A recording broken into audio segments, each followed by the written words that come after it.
शिवरात्रि के इस उपलक्ष्य पर सभी पेरेंट्स को बहुत बहुत बधाई। बहुत बहुत शिवमय रहे आपकी ये शिवरात्रि। शिवरात्रि के इस उपलक्ष्य पर मैं आपको बधाई के साथ साथ कुछ प्रेजेंट सिनेरियो से संबंधित कुछ बातें भी शेयर करना चाहूँगा। स्प्रिंगडेल के विजन में हमेशा हमारे रामपुर के आसपास के कल्चर, फेस्टिवल, रिचुअल्स और यहाँ के हर वर्ग की पारिवारिक, भूगोलिक तथा इन सब से प्रेरित आज के किशोरों की जो भी इस कॉम्पिटिटिव वर्ल्ड की रिक्वायरमेंट्स हैं, इन सभी को ध्यान में रखा गया हुआ है। इसी उपलक्ष्य में जैसे 3 दिन की छुट्टियां हम लोग शिवरात्रि के आसपास रखते हैं। हाल ही में इस सेशन में हमने ऑनलाइन ऑफलाइन के दौर में जो भी सभी सेक्शंस के साथ में हमारा इंटरेक्शन हो पाया। रिसेंटली हम देख रहे थे कि एक वीक के लिए ना हम लोग केजी के स्टूडेंट्स के साथ में भी रहे। This bubbling energy we were really missing from the last 2 sessions. So इस सेशन में अभी एक वीक के लिए ही उनसे हमारा इंटरेक्शन हुआ 2 सालों के बाद। बट हम बहुत ज़्यादा संतुष्ट रहे कि टीचर्स ने जो उनको ऑनलाइन टीच किया और पेरेंट्स की सपोर्ट में बच्चे ने जो कुछ भी लर्न किया, दैट वाज क्वाइट सेटिस्फैक्ट्री।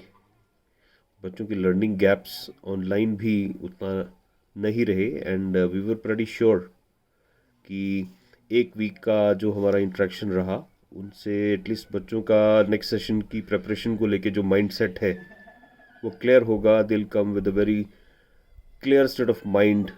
उनको एक वीक के एक्सपोजर ने ये काफ़ी कुछ सिखा दिया अभी।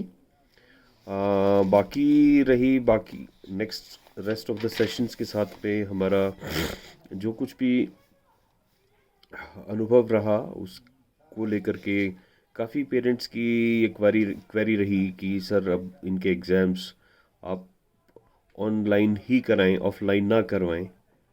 कहीं ना कहीं पेरेंट्स का ये सुझाव काफ़ी हद तक वैलिड भी है, क्योंकि ऑनलाइन एग्ज़ाम्स लिखने की आदत में बच्चे और पेरेंट्स जिस कंफर्ट जोन में हैं, तो उनकी जो लर्निंग, उनकी जो आउटकम्स है कहीं ना कहीं उसको लेकर के ऐसा प्रज्यूम कर लेना कि शायद उतनी सेटिस्फैक्ट्री ना रहे। We understand that, but let us all understand a very important fact कि कहीं ना कहीं ऑफलाइन ऑनलाइन के इस पूरे सेशन में बच्चों ने कुछ एग्ज़ाम्स को अगर ऑफलाइन लिखा भी, स्कूल में आकर के लिखा भी, तो उनके रिज़ल्ट की जो आउटकम्स हैं, उनके जो मार्क्स हैं, कहीं ना कहीं उन्होंने पेरेंट को चौंकाया।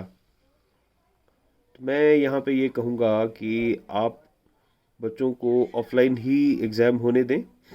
इस समय बच्चे क्या मार्क्स ले रहे हैं, क्या उनकी आउटकम्स आ रही हैं, ये अंडरस्टैंड करना उतना इम्पॉर्टेंट नहीं है जितना इम्पॉर्टेंट ये अंडरस्टैंड करना है कि इनका नॉलेज एट प्रेजेंट कहाँ है, ताकि हम नेक्स्ट सेशन में इनको जो भी ब्रिज कोर्स प्लान करें, सेशन इनकी नई क्लासेस में आने से पहले, नए सेशन शुरू होने से पहले, उस पे इनका जो प्रेजेंट नॉलेज है उसका आधार जान लेना बहुत ज़रूरी है।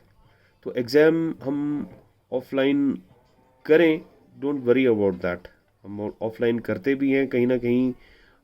हम लोग इनके इस स्टेज पर इनकी रिक्वायरमेंट्स को अंडरस्टैंड करें, एट द सेम टाइम इनके मॉरल्स का हम ध्यान रखें। We should really take care as a teacher, as a parent, that they should not we should not let down their morals, we should take care of them.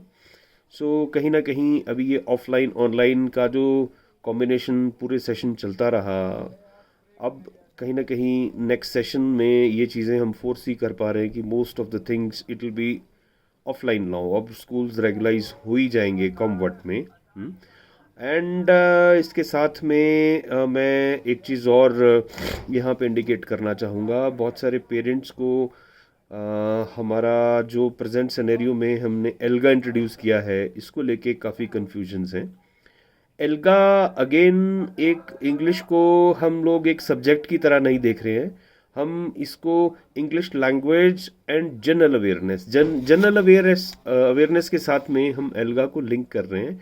And general awareness के साथ जब हम English को link करते हैं तो हम ये देखते हैं कि बच्चों के जो इंग्लिश को लेकर के जो पकड़ थी, जो फोबिया था, उसमें बच्चे उससे उठ के ऊपर आ रहे हैं, क्योंकि इंग्लिश को हम एज अ लैंग्वेज ना देख करके एज अ स्किल देख रहे हैं। 8th क्लास तक एल्गा के 21 लेवल्स हैं और इनिशियल फेजेस में इसे ना लेवल बेस्ड किया गया था। आपने देखा होगा कि अलग अलग एल्गा लेवल्स में अलग अलग क्लासेस के बच्चे हैं। That was a initial phase, but इस फेज में अब हम आने वाले सेशन में जब इस फेज से निकल के बाहर आ गए तो हम ये देख रहे हैं कि एल्गा के जो 8th क्लास जो बड़ी फिनिशिंग स्टेज पर रहती है एल्गा 21 लेवल्स की, तो बिल्कुल इसको स्ट्रेटेजिकली इस तरह से प्लान किया गया है कि एक तो फिनिशिंग स्टेज को भी हम क्लियर कर लें सभी स्टूडेंट्स के साथ में, और सभी क्लासेस में जो भी एल्गा लेवल्स हैं वो क्लास वाइज रहें, लेवल वाइज ना रहें। तो आई थिंक इसके अलावा जिस भी टेक्नोलॉजी को हम लोग फुलफिल कर रहे हैं, कहीं ना कहीं न्यू एजुकेशन पॉलिसी के तहत हम देख रहे हैं कि ब्लेंडेड लर्निंग पे सीबीएसई का बहुत बड़ा फोकस है। न्यू एजुकेशन पॉलिसी बहुत ज़्यादा बात करती है, जिसको लेके 40% टेक्नोलॉजी की सपोर्ट को बहुत स्ट्रांगली रिकमेंड किया जाने वाला है आने वाले टाइम पे, जो कि हम ऑलरेडी फॉलो कर रहे हैं। तो हम जिस टेक्नोलॉजी के साथ में पिछले 2 सेशंस में ऑफलाइन ऑनलाइन दोनों के कॉम्बिनेशन से चलते रहे, इस सेशन में अब हमें उम्मीद है कि हम अपनी रूटीन क्लासेस में उस टेक्नोलॉजी का भरपूर इस्तेमाल कर पाएंगे और the present requirements of the students आज के परिवेश में, इस कॉम्पिटिटिव वर्ल्ड में जहाँ पे कॉम्पिटेंसी बेस्ड लर्निंग पे बहुत ज़्यादा फोकस किया जा रहा है, हमारे बच्चे बहुत अच्छे से परफॉर्म करने वाले हैं। So with this all I guess कि we all will have a powerful next session. और बचे हुए समय में बच्चों का जो एग्ज़ाम चल रहा है उस पर पेरेंट्स में फिर से एक यही मैसेज देना चाहूँगा, बहुत ज़्यादा प्रेशर ना बनाएं उनके ऊपर। let them do it naturally, whatever they're doing, whatever they have learned, just let them refresh it and let them write their exams in a very natural way, because whatever they'll write we will able to understand, क्योंकि उनमें हम देख रहे हैं कहीं ना कहीं writing skills बहुत ज़्यादा पिछड़े हुए हैं। तो उनको एक नए सिरे से डेवलप करने के लिए अब जो एफर्ट्स रिक्वायर्ड रहेंगे, अब हमें उन पे काम करना है मिलके collectively. So not taking you so long, once again I wish you all a very happy Shivratri. आप इस शिवरात्रि में शिवमय रहें और may Lord Shiva make this upcoming year a very healthy year and a happy year, so that whatever we have experienced so far in the 2 years, that should not make any more hurdles in our life. Thank you so much. Wish you all once again a very happy Shivratri. Thank you so much.